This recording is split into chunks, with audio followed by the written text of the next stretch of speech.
11 jours après la reprise des bombardements, la guerre entre l'Iran et les États-Unis est entrée dans une nouvelle phase. Cette nuit encore, des frappes américaines et en face, Téhéran qui étend ses représailles aux bases américaines du Golfe. Les Houthis menacent désormais d'ouvrir un nouveau front en mer Rouge, ce qui fait craindre un embrasement régional.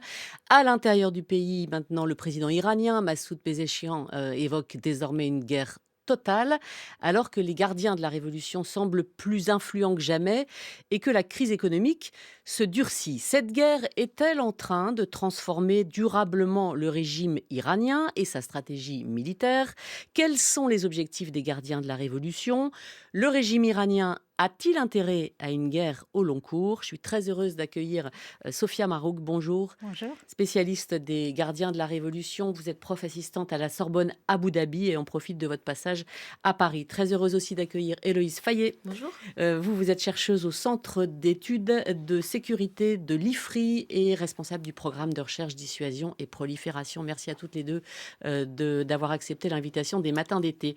Et Héloïse Fayet, question générale peut-être pour commencer. Les Iraniens et les Américains s'accusent mutuellement d'avoir violé le cessez-le-feu conclu le 17 juin. Qui a commencé?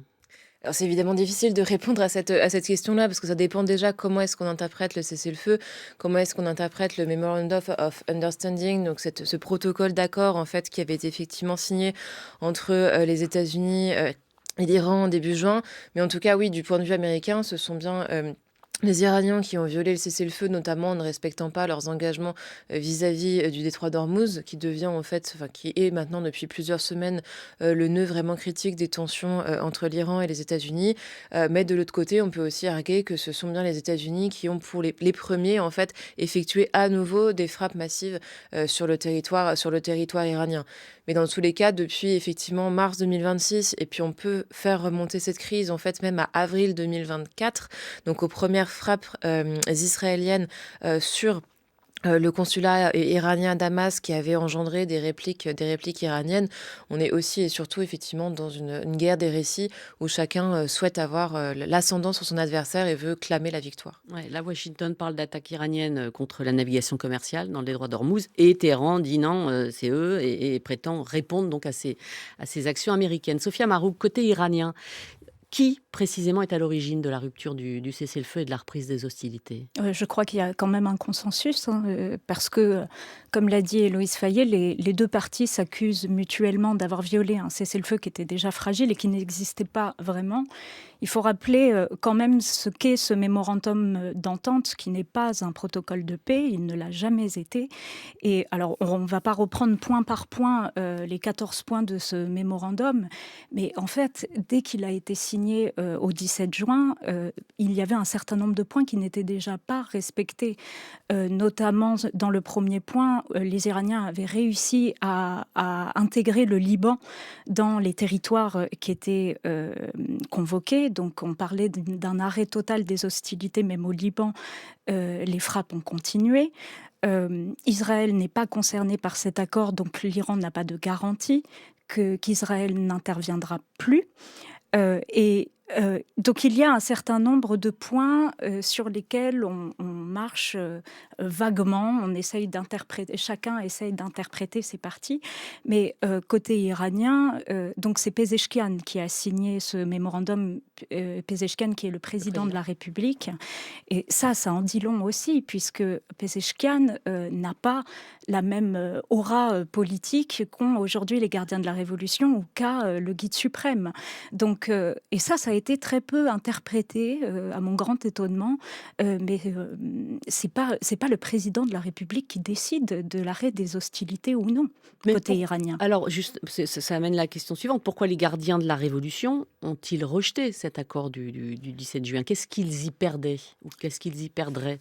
Je dirais qu'ils ne l'ont pas rejeté en bloc, c'est quand même assez divisé à l'intérieur et ça on peut en parler parce que les gardiens de la Révolution ne sont pas en consensus sur la continuité ou non de cette guerre. Et Mojtaba Khamenei, qui est quand même très proche des gardiens de la Révolution, a donné son Le accord nouveau pour guide signer suprême, hein. ce mémorandum. Mais à l'intérieur des gardiens de la Révolution, on a des pragmatistes, donc la figure de Rali Baf, qui est le chef du Parlement iranien et celui qui est le chef officieux des négociations directes avec les États-Unis, est un gardien de la révolution, mais dans une mouvance beaucoup plus transactionnelle et beaucoup plus pragmatique que l'est par exemple Ahmad Vahidi, qui est le chef du corps des gardiens de la révolution, ou le chef du Conseil suprême de sécurité, qui est Zolkhadr. Donc on a à l'intérieur des gardiens des tensions là-dessus, entre des figures qui se disent, bon, il faut qu'on arrive à un accord, il faut qu'on arrive à obtenir certains points, la levée des sanctions, le retour des avoirs qui sont gelés, mais beaucoup de gardiens ne suivent pas Khalibaf, par exemple, dans cette logique de négociation. Mais ça ne fait pas consensus. On s'arrêtera sur ces différentes approches, mais là, ils cherchent quoi en fait en relançant la guerre pour vous? Ils cherchent à obtenir, à mon sens, ils cherchent à obtenir des petits points avec lesquels ils ne sont pas d'accord avec les États-Unis. Parce que il faut lire entre les lignes ce mémorandum, parce que il y a certains points qui sont un petit peu vagues et c'est fait exprès. Je ne sais pas ce qu'en pense Louise Fayet là-dessus, mais par exemple sur la question du détroit d'Ormuz, on ne sait pas si on parle des eaux territoriales d'Oman ou si on parle des eaux territoriales iraniennes, par exemple, parce que l'Iran prétend avoir le pouvoir sur l'ensemble des eaux du détroit d'Ormuz. C'est pas exactement le cas. Idem pour la question de la réparation, puisqu'il est dit que les États-Unis donneraient en réparation ces 300 milliards de dollars. Puis après, Donald Trump dit mais ça servirait seulement à acheter des produits agricoles américains.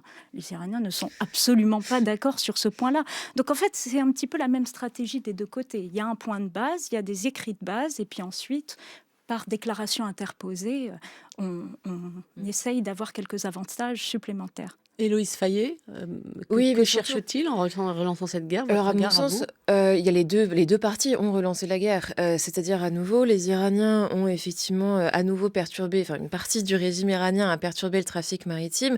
Après, les Américains ont, à mon sens, réagi d'une façon, alors disproportionnée, peut-être un terme un peu fort, mais d'une façon extrêmement puissante, voire violente, en reprenant directement des frappes sur le territoire iranien, alors que ce ne sont pas les Iraniens qui ont frappé les premiers les bases américaines au Moyen-Orient, en tout cas là, dans la séquence qu'on a effectivement depuis une dizaine de jours.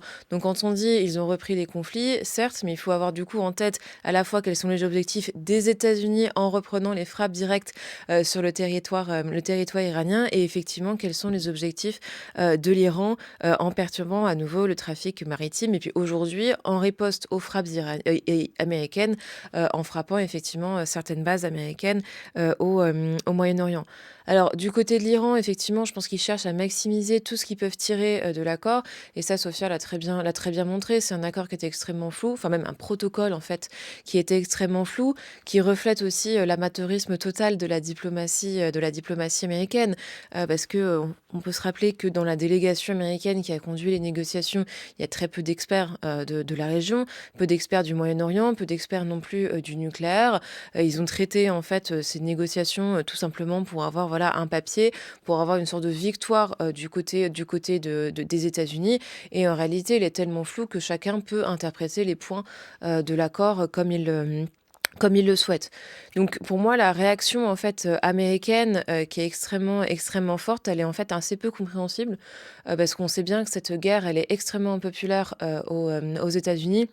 Là, il y a des estimations chiffrées qui viennent de paraître et même le gouvernement américain reconnaît que la guerre aurait coûté au moins 35 milliards de dollars. Donc la séquence là qui a commencé en mars 2026 pour des objectifs stratégiques qui sont quand même extrêmement faibles. Je veux dire, avant la fin février 2026, la navigation dans le détroit d'Ormuz était quand même totalement ouverte.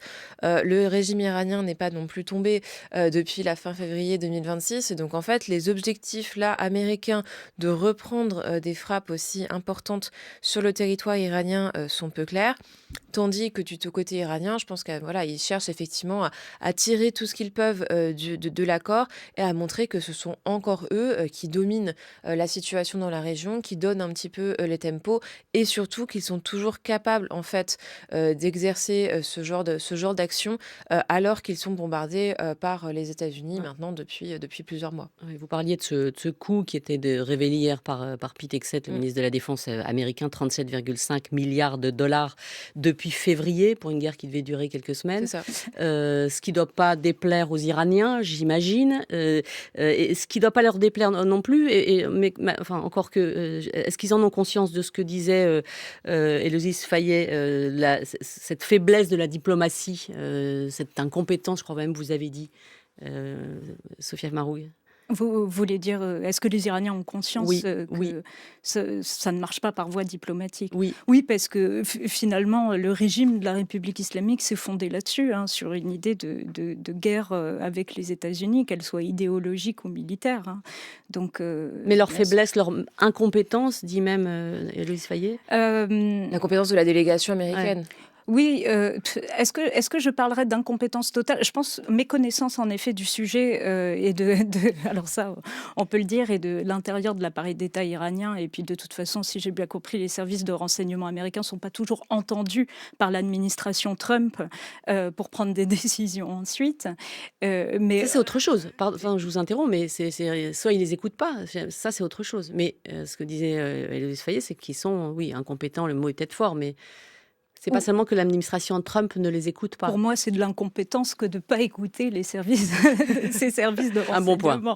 Mais bon, donc oui, alors ils ont conscience aussi qu'il y a une logique très transactionnelle avec Donald Trump sur des points très précis qui sont liés justement au cours du baril, sur le gel des avoirs, sur la levée des sanctions également. Donc ils savent qu'à chaque fois, il faut aller chercher des petits éléments dans les négociations pour avancer.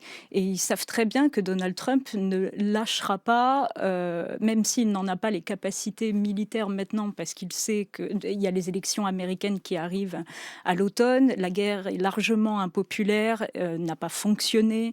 Il n'y a pas eu de changement de régime comme il avait été évoqué. Donc les Iraniens savent très bien qu'ils peuvent gagner du temps grâce à ça et les avoir à l'usure. C'est une stratégie iranienne depuis très longtemps, c'est de laisser traîner des petits points qui ne sont pas ratifiés ou qui sont flous, qui restent inconfirmés dans le temps pour pouvoir ensuite les avoir à l'usure et dire maintenant on veut ce point-là. Et donc, comme l'élection américaine arrive, peut-être qu'ils auront gain de cause. Alors, les Américains connaissent mal le régime iranien. Il se trouve que vous deux, vous le connaissez parfaitement. Et vous avez commencé à évoquer à quel point ce regain des hostilités divise les factions au sein du régime. Ça, c'est vraiment intéressant de prendre le temps de comprendre comment le pouvoir est réparti au sein des gardiens de la Révolution. Il y a deux niveaux de lecture pour comprendre les gardiens de la Révolution dans la guerre. D'abord, une mainmise des gardiens dans l'appareil d'État exécutif des plus radicaux. Parce que les gardiens de la Révolution, vous avez des très radicaux et des personnalités qui sont beaucoup plus pragmatistes, comme je l'ai dit tout à l'heure, comme le président du Parlement, Khalibaf, qui est beaucoup plus dans une logique de négocier et de libéraliser aussi le pays d'un point de vue économique, voire social parfois. Le problème, c'est qu'avec l'assassinat ciblé d'un certain nombre de figures des gardiens de la Révolution des premières générations, on arrive avec des gardiens qui sont au poste de commandement, qui sont beaucoup plus durs. J'ai parlé d'Ahmad Vahidi, qui est le chef des gardiens de la Révolution, qui lui est un produit pur des plus radicaux des gardiens de la Révolution, qui a fait la guerre Iran-Irak. Ahmad Vahidi qui s'est assuré de nommer dans un Conseil suprême de sécurité nationale, donc c'est le conseil qui décide du commandement de la guerre, entre autres, avec le chef du corps des gardiens de la Révolution et le guide suprême.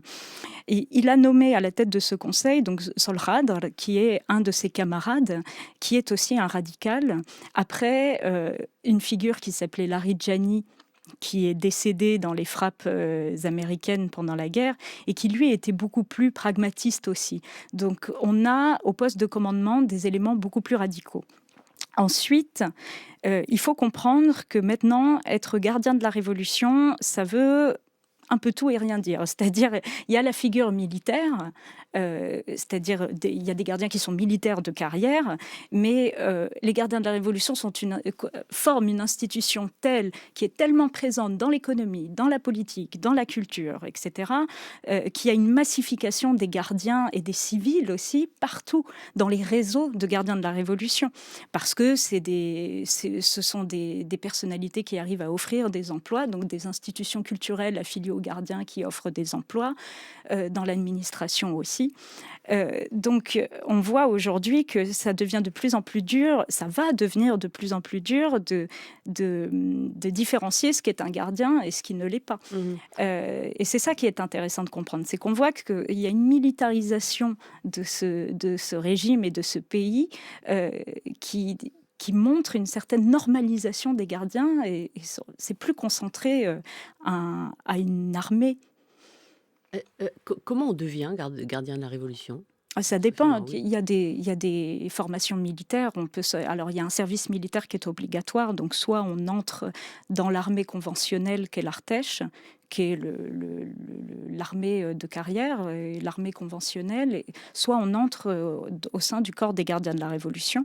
Mais aujourd'hui, comme les gardiens de la Révolution ont des entreprises, des institutions culturelles, des institutions touristiques ou des entreprises de BTP, des banques, etc., comment, et ça pose la question de où est-ce qu'on met des sanctions aussi contre les gardiens? Est-ce qu'on sanctionne, par exemple, quelqu'un qui a réussi, un civil non gardien, qui a réussi à entrer dans une entreprise affiliée au corps des gardiens de la Révolution, mais qui n'est pas gardien de carrière? C'est ça qui est intéressant de comprendre aujourd'hui dans le régime iranien. Parmi ces gardiens, on va dire qu'il y a les pragmatiques, vous avez dit, on va appeler les autres les bellicistes, je ne sais pas Oui. quelle est leur popularité? Je veux dire, ils ont qui numériquement domine? Je ferai Ceux qui veulent vaincre les États-Unis, quoi, ceux qui veulent aller au bout. Je ferai très attention sur la question des chiffres, parce que de toute façon, ce n'est pas chiffrable. En revanche, les gardiens de la Révolution sont quand même assez impopulaires en Iran. En revanche, il y a une question je pourrais pas dire de contrat social, parce qu'il est quand même violé depuis un certain temps, surtout avec les dernières manifestations de janvier. Mais il y a un accord tacite qui est maintenu parce que, encore une fois, ce sont des personnalités qui donnent de l'emploi.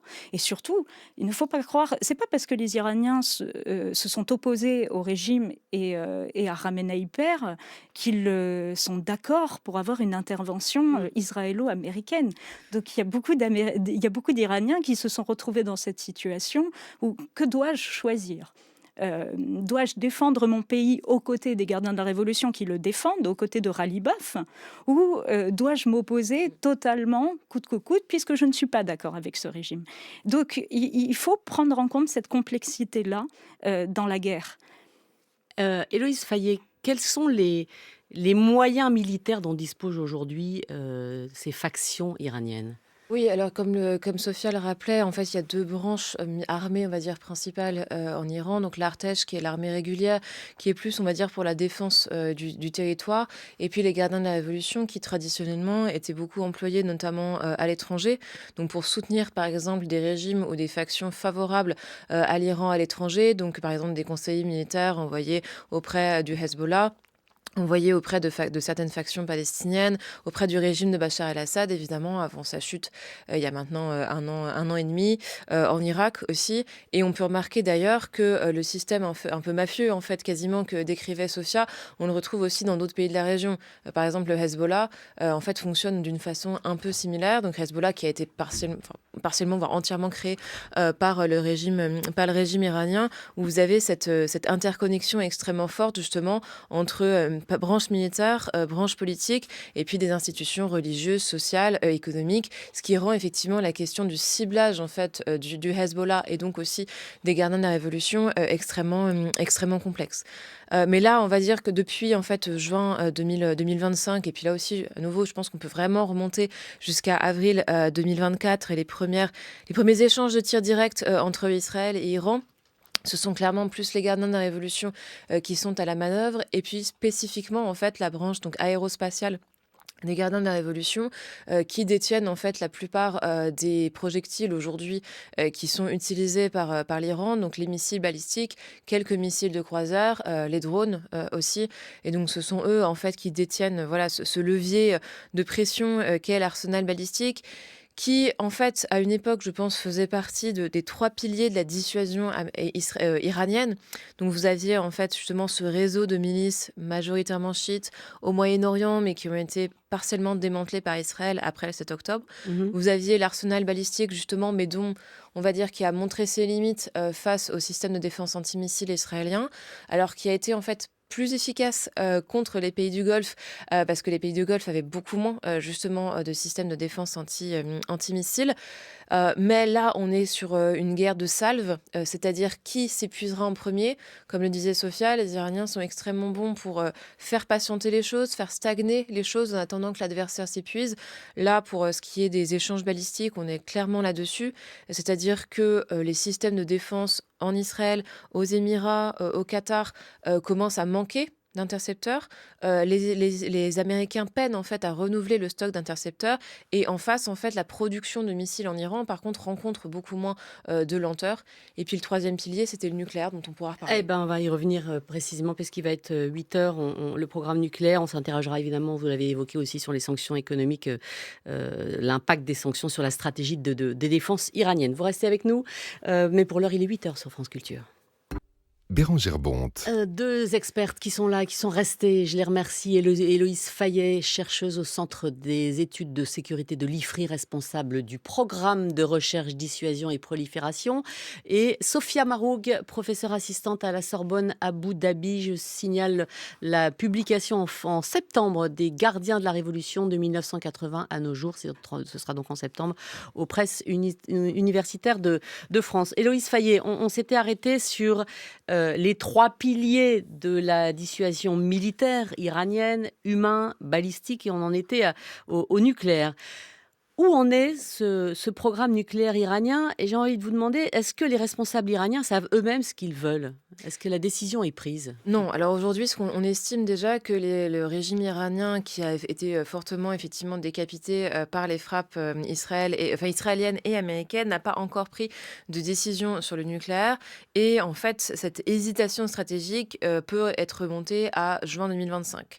Là, il y a une comparaison assez intéressante à faire justement entre les frappes israélo-américaines de juin 2025, qui étaient beaucoup plus courtes dans la durée, qui étaient ciblées avec un réel objectif, qui était justement l'affaiblissement, voire la destruction du programme nucléaire iranien, du fait notamment de la publication de certains rapports de la IEA, donc l'Agence internationale de l'énergie atomique, en mai 2025, et qui ont été interprétés par Israël comme un signe en fait que l'Iran avançait vers une arme nucléaire. Il n'y a pas de consensus aujourd'hui sur l'avancée effectivement de ce programme nucléaire iranien. L'ensemble des services de renseignement considèrent que l'Iran n'a pas d'armes nucléaires, ça on peut en être sûr, et que l'Iran n'a pas non plus franchi les étapes techniques et stratégiques nécessaires à la fabrication d'un dispositif explosif nucléaire.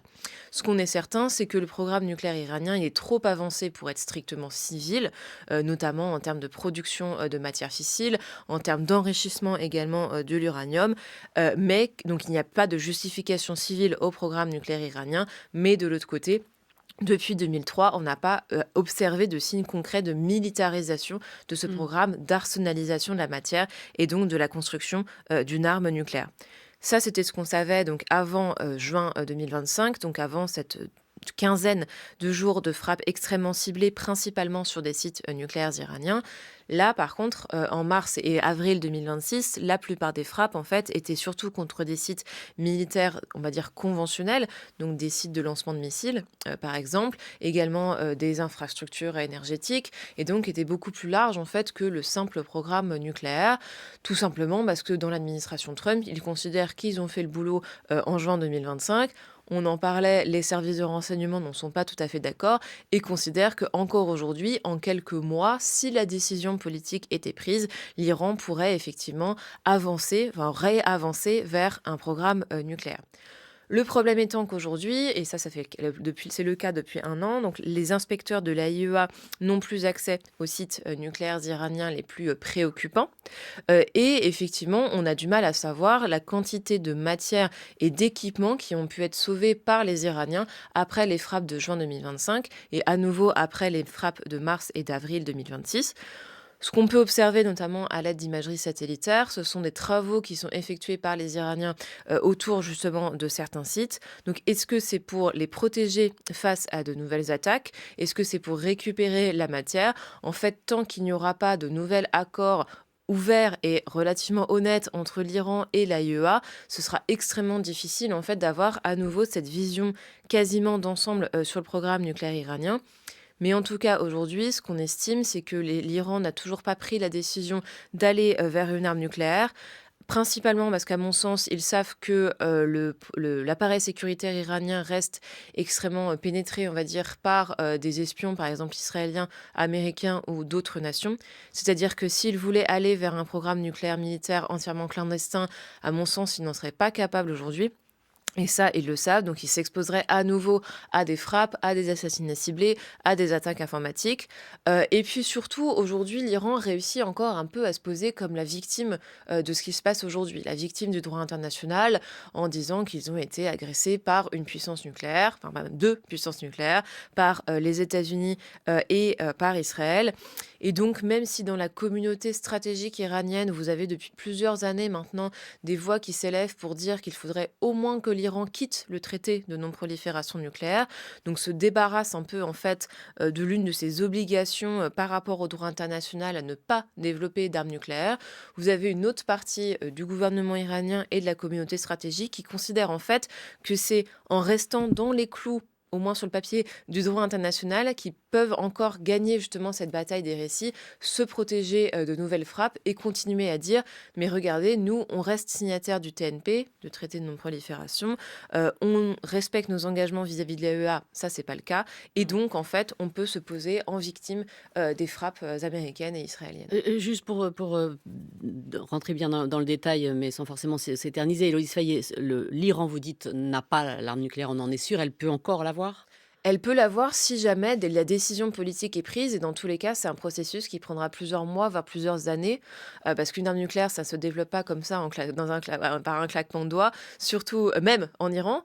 On n'a pas une idée très claire, effectivement, des dégâts qui ont été effectués sur les centrifugeuses, par exemple, en juin 2025, sur la quantité de matière fissile disponible à l'Iran. Et dans tous les cas, en fait, vous avez une fenêtre de vulnérabilité entre la décision de lancer un programme militaire qui est prise, et puis le fait d'avoir vraiment un dispositif nucléaire que vous pouvez faire exploser, qui ne serait d'ailleurs pas une arme nucléaire au sens où nous on l'entend. C'est-à-dire que demain, l'Iran n'aura pas un sous-marin avec des missiles ou même des missiles balistiques intercontinentaux comme peut l'avoir la Russie.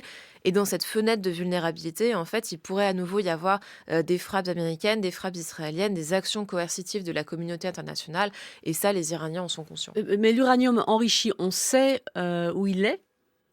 On ne sait pas entièrement où est-ce qu'il est. En partie? Voilà, on sait en partie en fait qu'il est resté dans certains sites en fait stratégiques iraniens. D'ailleurs, ça ressemble à quoi concrètement? Alors en fait, vous avez aujourd'hui environ 10 tonnes d'uranium enrichi encore en Iran, mais enrichi à des stades extrêmement différents. Donc la communauté internationale s'est focalisée sur les fameux 440 kilos d'uranium enrichi à 60%, parce qu'en fait, vous n'êtes pas très loin de ce qu'on appelle la qualité militaire de l'uranium enrichi, qui est environ à 85-90%. Et ça, on estime en fait qu'il y a une partie de cet uranium qui a été transférée dans d'autres sites après justement les frappes de juin 2025, et qu'une autre partie reste en fait enterrée dans certains sites nucléaires iraniens. Et c'était justement l'un des points de contention en fait entre l'Iran et les États-Unis. C'est ce qui figurait en partie dans le mémorandum d'entente qui devait aboutir justement à de nouvelles négociations spécifiquement sur le nucléaire dans les 2 mois après la signature du mémorandum. Je pense qu'on en est très loin aujourd'hui, mais c'est vrai que c'est un peu l'obsession de Donald Trump, c'est où sont ces 440 kilos d'uranium enrichi à 60% et qu'est-ce qu'on va bien pouvoir en faire. Alors, je voudrais qu'on se penche sur les sanctions économiques et l'impact qu'elles ont sur la stratégie militaire. Pourquoi historiquement, Sophia Maroug, les sanctions finalement, on a le sentiment qu'elles profitent aux gardiens de la révolution? Oui, elle profite complètement parce que c'est une technique américaine assez ancienne d'appliquer des sanctions rapidement contre les États dits voyous. C'est un petit peu la rhétorique américaine, qu'elle soit démocrate ou républicaine d'ailleurs, hein. Clinton faisait cette même référence à des États voyous et donc mettait en place un certain nombre de sanctions qui pouvaient être efficaces dans l'immédiateté, mais qui à long terme a créé un réseau non traçable d'une économie parallèle que détient les gardiens de la Révolution. Donc les gardiens de la Révolution profitent des sanctions. Il y a une rente des sanctions aujourd'hui dont les gardiens de la Révolution profitent, en effet. C'est-à-dire, et pour le coup, ils y échappent même. Comment ils font d'ailleurs? Comment ils parviennent à échapper à ces sanctions? C'est souvent par des réseaux informels qui sont via le Liban, via aussi les pays où l'Iran a des proxys, donc l'Irak. Bon, maintenant l'Irak est un peu plus contrôlé par les États-Unis, mais il y a eu le cas de la Syrie aussi, du Yémen. Et surtout du Liban encore, via le Hezbollah. Donc c'est la possibilité d'avoir des points de passage hors de tout système SWIFT. Donc il y a une possibilité de ne pas être tracé et de pouvoir continuer à commercer sans avoir de contrôle. Oui. Sans trop de difficulté. Alors, dans la population iranienne, c'est évidemment une toute autre histoire. Je voyais inflation qui dépasse 57-58%, ce qui est du jamais vu depuis plus de 80 ans. Et évidemment, dans le contexte notamment là, de canicule avec des températures très élevées, l'électricité, un réseau électrique qui est tout à fait vieillissant, tout ça est compliqué. Quel effet ça a, tout ça, sur la stratégie militaire? Pour rester un peu sur notre sujet, Héloïse Fayet, ces sanctions économiques et sur les capacités de défense de l'Iran. Les sanctions n'ont pas d'effet majeur sur les capacités militaires iraniennes. C'est comme le rappelait Sophia, en fait, il y a quand même des sanctions sur le régime iranien depuis le début des années 1980. Et donc l'Iran est devenu champion, on va dire, dans les techniques justement d'évasion des sanctions. Et puis surtout, en fait, s'ils arrivent par exemple à se fournir en composants, par exemple en Russie, donc en composants de missiles, en composants électroniques, en carburant, donc en Russie, en Chine, mais aussi tout simplement sur le marché européen. Parce que si vous savez où viser et puis en fait sélectionner vraiment des composants à double usage, par exemple des composants qui peuvent être aussi utilisés pour des systèmes civils et que vous arrivez ensuite en fait à vous fournir un petit peu partout comme plein de pièces d'un puzzle et puis ensuite reconstituer le puzzle tranquillement chez vous, vous pouvez assez facilement effectivement contourner les sanctions, d'autant plus voilà que la Russie et la Chine ne sont pas particulièrement vigilantes sur l'application de sanctions internationales vis-à-vis de l'Iran. C'est encore plus problématique, on va dire, depuis effectivement l'expiration de tous les accords en fait qui pouvaient tenir entre l'Iran et la communauté internationale et dont l'application donc du JCPOA, l'accord de Vienne en 2015, qui avait certaines dispositions notamment sur les missiles balistiques iraniens. Et donc ce qu'on constate effectivement aujourd'hui, c'est que l'Iran, certes, s'il n'y avait pas du tout de sanctions, aurait une industrie de défense encore plus dynamique, ce qu'on ne souhaite pas, vu ce qu'ils en font.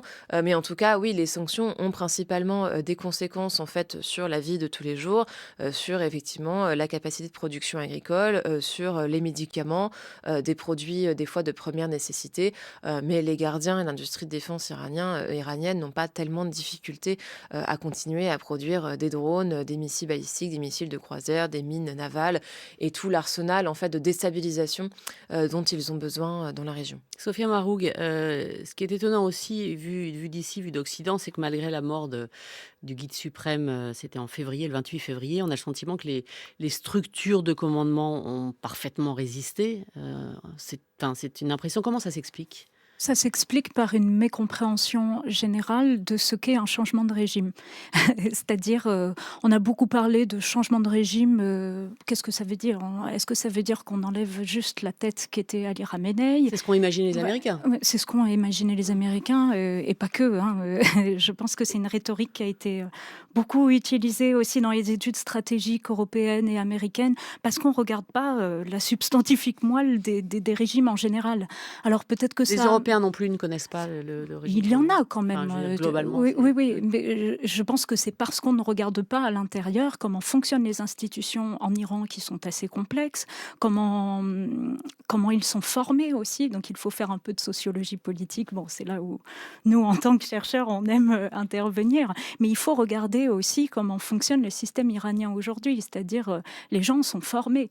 Il y a plusieurs niveaux d'expertise. Il y a des universités qui forment des experts dans un certain nombre de disciplines. Ça peut être les sciences cognitives, ça peut l'ingénierie. Bon, il y a beaucoup de génie civil en Iran, les mathématiques, etc. Donc, il y a une capacité pour remplacer beaucoup de figures qui ont été décapitées. Et je pense qu'on a beaucoup comparé avec la Syrie, on a beaucoup comparé avec l'Irak aussi, l'invasion américaine en Irak, où on s'est dit, bon, soit c'est bien, soit c'est mal qu'il y ait un changement de régime en Iran, mais ça ne va pas fonctionner parce que ça va faire comme en Irak. Non, précisément parce qu'en Irak, il y avait une structure du pouvoir qui était beaucoup plus verticale. En Iran, finalement, ça ne fonctionne pas totalement verticalement. Effectivement, il y a une autorité qui est le guide suprême, qui est l'autorité de dernière instance, entourée de ce qu'on appelle la maison du guide, donc de ses experts et conseillers, mais en réalité, c'est un arbitre, le guide suprême. Et il y a, il y a une fonction publique qui fonctionne, qui est déployé à l'échelle provinciale. L'Iran fonctionne en province. Donc, vous avez des fonctionnaires et des experts partout en Iran qui sont capables de remplacer toutes les figures qui vont être décapitées. La meilleure preuve, c'est peut-être que le fils Mojtaba Ramenei, le nouveau guide suprême dont on dit beaucoup, enfin on s'interroge tous, et peut-être que vous allez nous donner des nouvelles, mais sur son état, sur ce bon, il a l'air plus enclin à la guerre que le père, mais qu'est-ce qu'on sait de lui là? Peu de choses, comme beaucoup de choses, parce que ça fait longtemps qu'il prépare, que Ali Khamenei, de toute façon, préparait sa succession et voulait que son fils lui succède. Ali Khamenei savait qu'il était vieillissant et qu'il allait mourir d'une manière ou d'une autre. Alors en martyr, c'est le mieux qui puisse lui arriver. Mais il y a effectivement une différence d'approche, indépendamment de son état de santé qui pose beaucoup de questions, mais c'était prévisible cette évolution de ce que j'en observe, parce que je n'ai pas de verbatim qui vient de Mojtaba Ramenei, mais de ce que j'observe, c'est que le fils a une volonté déjà un caractère beaucoup plus discret, même avant les attaques, et une volonté d'être l'autorité de dernière instance dans l'ombre des gardiens de la Révolution et dans l'ombre d'un certain nombre de personnalités avec des réseaux de camaraderie entre lui et certaines élites qui ont été tissées ces 30 dernières années. Et il y a une volonté d'arbitrage, mais l'intérêt qu'il a en commun avec son père, c'est de maintenir le régime tel qu'il est, de maintenir l'intégrité territoriale de l'Iran face à toute attaque étrangère. Il y en a un qui parle, c'est Massoud Pezeshkian, le président. Son discours de guerre totale, Élise Fayet, il s'adresse avant tout à l'extérieur ou à l'opinion iranienne? Je pense que c'est les deux. Donc déjà, en fait, pour montrer à la population iranienne, contre peut-être parfois contre leur gré, que effectivement l'Iran est toujours capable de résister face à la toute-puissance, à la très grande puissance américaine, et puis à sa délégation, on va dire, au Moyen-Orient, dans le vocabulaire iranien, évidemment. C'est-à-dire Israël. Et à nouveau, l'Iran, je pense, se considère partiellement comme victorieux de ce qui s'est passé. Ils ont réussi à tenir face aux États-Unis, tenir face à Israël, exercer une véritable pression à la fois sur le détroit d'Ormuz, quelque chose, je pense, dont ils ont été surpris eux-mêmes, et puis évidemment sur les pays du Golfe. Et puis, on le sait très bien aussi que le simple bombardement aérien ne peut pas provoquer de changement de régime. Et donc, c'est là la comparaison avec l'Irak aussi ne tient pas, tout simplement parce qu'en Irak, il y avait quand même une invasion aussi au sol par des militaires américains. Et donc là, l'administration Trump, en fait, s'est fourvoyée, effectivement, s'il pensait pouvoir atteindre un changement de régime comme ça uniquement par les airs. Et puis, évidemment, aussi, ce vocabulaire de guerre totale s'applique pour de la communication à l'international, de la communication stratégique face aux États-Unis, mais aussi face au reste en fait des pays qui pourraient tenter peut-être de soutenir les États-Unis dans cette offensive contre l'Iran, avec en fait cette idée aussi que l'Iran peut en fait être comment dire un vecteur de nuisance dans plein de domaines, par exemple en termes de cyber, en termes d'espionnage sur le territoire européen, et puis aussi une véritable guerre qui s'est déroulée sur les réseaux sociaux avec une très très bonne compréhension des codes modernes, on va dire, par les ambassades iraniennes. Merci infiniment à toutes les deux. Héloïse Fayet, chercheuse au Centre des études de sécurité de l'IFRI, Sophia Maroug, professeure assistante à la Sorbonne Abu Dhabi, les gardiens de la Révolution de 1980 à nos jours, ce sera en septembre, aux presses universitaires de France. Merci beaucoup, 8h40 sur France.